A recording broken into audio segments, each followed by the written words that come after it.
معانا بقى مفاجأة في هابي دوك النسخة الاي ار بي 9 اللون البيج. ايه ده؟ دي مش مفاجأة. المفاجأة بقى ان احنا عشان عشاق الاي ار بي 9 وفرنا النسخة السوداء المطعمة ببني.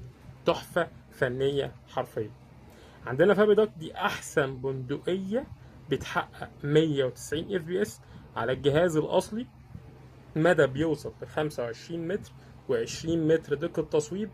معانا الخامات نايلون بوليمر. هنا الجزء ده معدن. تمام. معانا جرين دوت عملي وشغال وحاجة تحفة. حزام عملي قوي عشان خاطر الفيطات اللي بنجري فيها. وكمان معانا كاتم امامي انا مش حاطه دلوقتي عشان انا داخل حرب بالاتنين ار بي 9. حاجة تحفة حرفيا.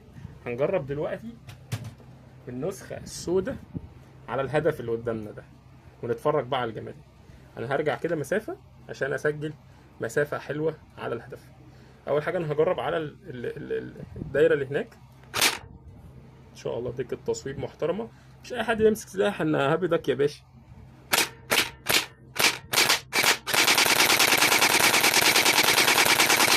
سرعة طلقات ممتعة.